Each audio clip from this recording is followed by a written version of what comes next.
There's a village, and in front of this village, there's a small river. People come to this village, they enjoy life, and they spend time in the front of this river doing things that villages would do. Getting water to drink, washing food, kids are playing in the river. One day, a baby comes floating down the river. This has never happened before, ever in the history of this village. Have we ever seen a baby floating down the river? Everybody scrambles out. Quick, save the baby. We've got to do something. They wade out into the water. They grab this child. They bring them in. How did this happen? It's a mystery. How could this one child arrive in the river? They get them back on the shore. They look out. There's two more coming down the river. Quick, back out to the river. Get the baby. Put them back on the shore. And they look out. There's more babies floating down the river. This is an emergency. Something's wrong. We've got to go and get more people from the village. They send back to the village. Send everyone you can find. Something's gone wrong. I don't know what's happened, but there are babies floating down the river. We've got 100 villagers now down at the river. Everyone's doing their best. Forget lunch, forget dinner. We're just working at this nonstop. One child after another. We've got a human chain. We're pulling these kids out of the river.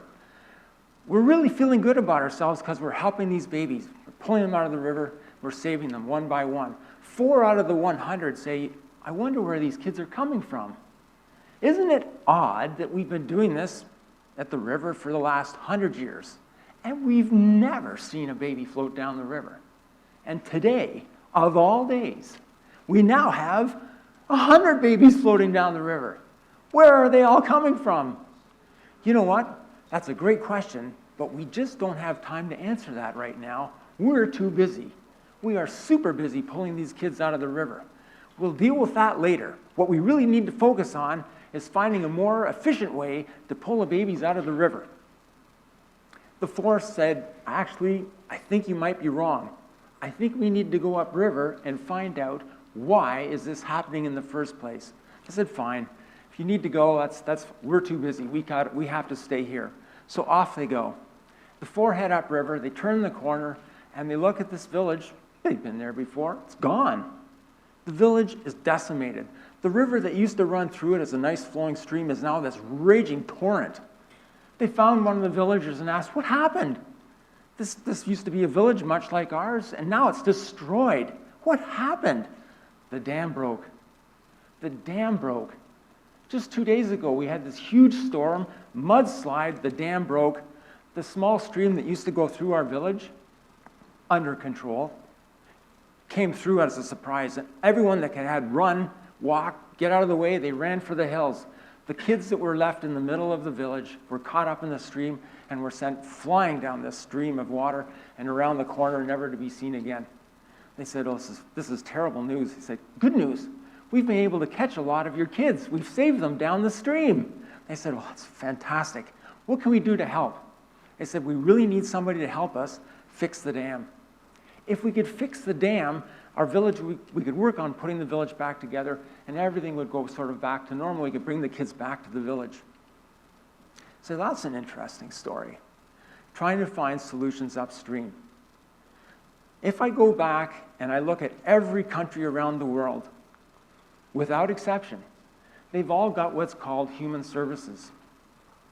Human services are designed to pull kids from the river. And human services are usually focused on 4 different areas.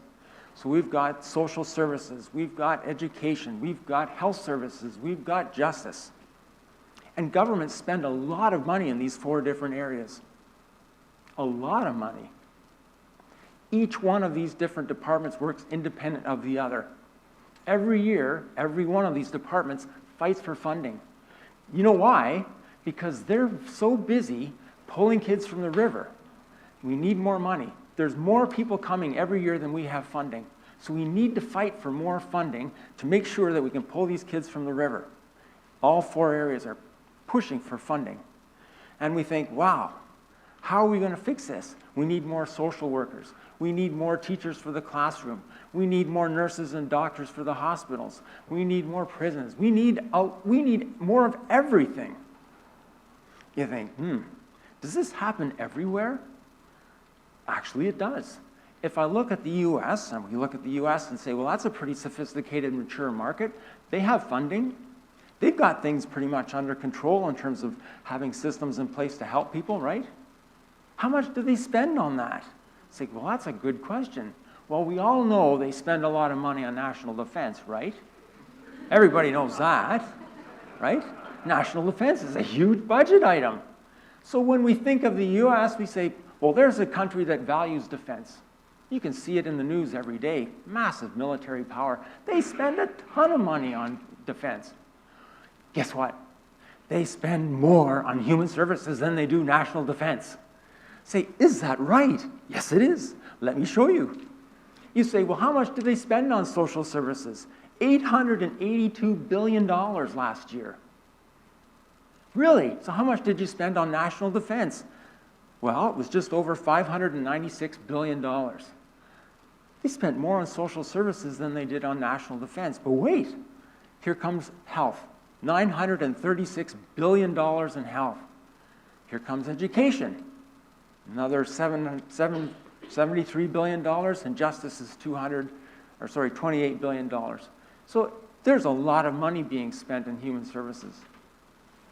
Defense is a fraction of it. So when somebody looks at a country like the States, and you ask, are they spending money on human services? Absolutely. Here's where it gets a little sticky. If I look at these 4 different departments, and they do all work independent of each other, they have people that lobby on behalf of them. They need to lobby for budget. They need to lobby for systems. They need to lobby for all sorts of things, and they work pretty much all independently.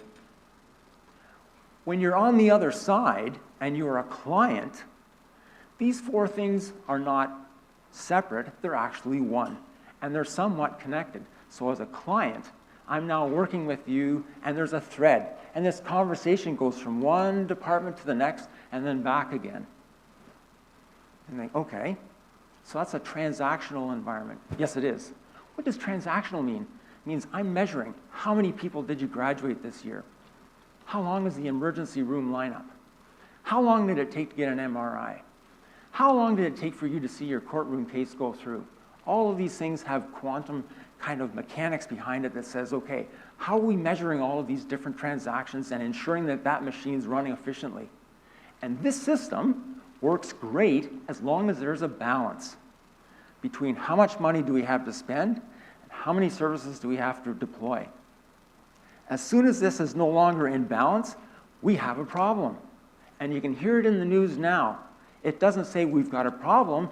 It comes out, well, we've got problems with healthcare, not enough funding, too many people, these kinds of things. If we start to look at it from the other side now and say, well, look, if it's true that demand is exponential, it has gone right off the charts, and our budgets are linear, these 2 lines will never intersect again. That means the world has a problem. The model that we've built from day one going out to here has said, well, if we can sort of maintain a balance between what we can deliver and what the world needs, we'll be able to make it through. Just work harder. Get more people from the village to come to the river to help pull people out. We're at a point now where there are no more people left in the village to pull, and there are more babies arriving in the river. This link is broken. We've now got a problem. Exponential demand, limited budgets. And here's the next part. If I look in social services as an example, and it's probably the one that needs the most attention, if you ask them today, who are you serving? Because that's an important question. You're spending a lot of money. Who are we serving? Well, I can tell you it's this many people. Do you know how old they are? No. Do you know where they live? Sort of. Do you know if they have a job? Sometimes. Do you know how much money do they make? How many people are in their family? Do you know really anything about the people that you're serving? Not really. But I can tell you this, we need more money because there's more people coming. This isn't a reasonable conversation, and it's one that you're not likely to win. So if I talk to the Minister of Finance and the Minister of Social Services in some of these countries, they have a problem because they can no longer justify asking for more money. They can't defend what they're spending now, let alone go and get more. So this is where I now went to the province. And one of the provinces in Canada, New Brunswick, is doing some really incredible work. I asked them, do you have this kind of problem in your province? They said, absolutely, just like everyone else. What are you doing about it? They said, we've done some research. Fantastic. What did you discover? They said, we're spending a lot of money and we're not sure where it's all going. So we asked them to consolidate all that information and find out, who do we spend most of our money on? Guess what? Top 10 people. This isn't like companies, agencies. These are like individual people. How much did you spend on the number one person that you have in your client list? Number one person, $1 million a year. They spend over $1 million on one person providing them services. Everybody steps back and says, that's impossible. How could you even, I can't even imagine how you could spend $1 million on one person. Is it even possible? Yes, it is. It's happening right here in our province, and they're not the only ones. You think there has to be a better way of delivering service to this one person. What was their solution? They said, actually, I think what we'll do is we'll hire a private nurse, and we'll have that private nurse go with that individual and travel with them for the rest of the year. It's got to cost less than $1 million. It sure did, and provided much better evidence. So you think, well, that's interesting. You were able to do that for one, but what are you going to do for everyone else? I say, that's a good question. If I take Brad, Brad's a high school student last night, in the afternoon, he had some problems at school, got into a fight. He's not doing very well in school, but he got into a bit of a fight, went down to the office. The coordinator there said, look, we're going to call your social worker in. We're going to send you home, Brad. This isn't working out today. They sent Brad home. Brad got to the house, had to explain to his parents what happened. They got into a fight. Brad ended up throwing some things around the house, broke some furniture. They called the police, ended up getting into a bit of a scuffle, broke his arm, ended up in the hospital. This all happened between 4 o'clock and 10 o'clock at night. What a disaster. This happens all the time. For some families, they run into some domestic violence issues. In Australia, they did a royal commission on this. Said, how many people are involved in a domestic violence call? Say, that's a good question. If I start to look at how many agencies are involved, there's over 28. 28 agencies are involved in one domestic violence issue. And they all overlap. And none of them are really talking to each other and sharing the information that they're doing. Brad's not really getting good advice. He's getting help, but he's not getting outcomes that he's going to desire. So if we start to look at these points of data, and I ask, how are we measuring this, or how are we working with this information? That information, those 28 points of information, are now registered in Brad's file, split among 4 different ministries. That is absolutely true. Did you know this? If you start to take those 4 dots, those 4 ministries, and you start to replicate this over time, you start to see a lot more information appearing. So we start to move from transactional to transformational. So this is where I can now start to say, I'm looking at a picture that starts to tell a story. And these lines of information now start to connect. And you're now able to see that actually this journey started in school. Went to the social worker, then went to the hospital, then went to the police station, then went back to the social worker, then went back to thinking, okay? And you're starting to see this repeat itself over and over again. So big data gives you the ability to start to see in the future and predict with greater accuracy what's going to happen next. That's a really powerful thing. For somebody that's overwhelmed and has no idea how I'm going to make ends meet, no idea how I'm going to be able to kind of catch up with all of the things that are in front of us, I'm now presented with a model that says, wait a second, if I start to look at the information that we're gathering here, and I'm now starting to see direction, and I'm starting to get an idea of speed, I can now start to predict with greater accuracy what's going to happen next. That's a really cool thing. This idea of having cognitive services begins with having information that enables me to predict with greater accuracy what's going to happen next. And if I can do that and achieve a desired outcome, we're now solving a problem the world is really struggling with. And so I now start to look at who's involved in this. So I've had some terrific conversations with IBM Watson, both in Australia and New York. And they've spent billions of dollars. IBM has said, you know, there's only 2 things that we've created in our lifetime that are really exciting. One was the computer, and the second is Watson. And Watson gives us the ability to collect big data. to collect open data, to put all of this information into one massive data warehouse, and to give Watson the chance to look at all of this information and say, okay, I've looked at everything, and I'm now starting to see a trend and a pattern. I'm going to ask you a question. I bet you're going to have a real challenge answering. Why are these two things connected? That's a really good question. I've never considered that.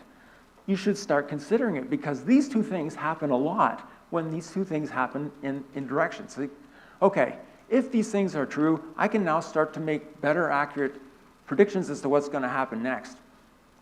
If that is true, and IBM's sitting there saying, okay, just give me a chance to show you how this works. We just need access to some data and some agencies that are ready to do this kind of service. We can now create this transformational environment where Brad, as an example, at the age of 8, had an early childhood assessment. And someone discovered that Brad actually had a learning disability. And they went to his parents and said, look, you know what, we could maybe help Brad out over the next couple of months with helping this to overcome this learning disability. And if we can do that, Brad's back in the game again, and he's enjoying school again. And if you can do that, Brad's back learning and on a level playing field with everyone else, and he's not falling behind. So when he arrives in high school, Brad's not having a fight, Brad's actually enjoying school. He's learning and he's making a positive impact with the rest of the students. So if we look at a proactive upstream activity, like early childhood assessments and other things, you start to say, well, there's two different paths that you can choose here. Transactional downstream activities is where we sort of stay and live now. 96% of our budget's in that area.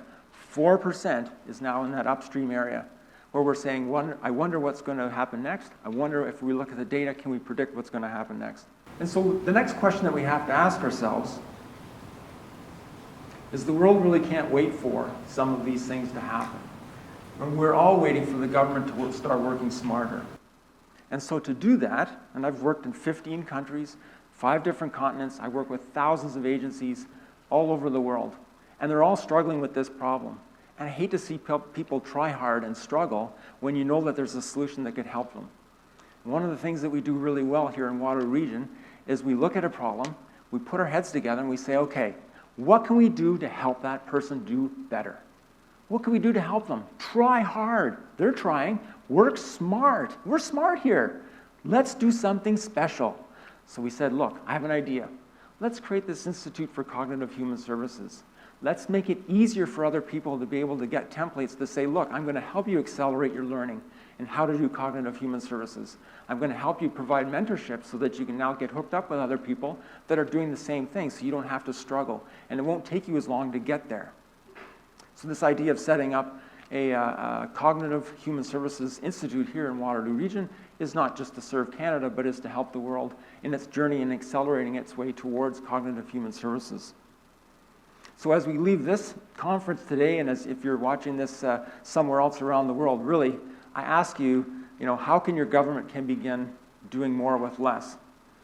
Because the world really can't wait any longer. Thank you.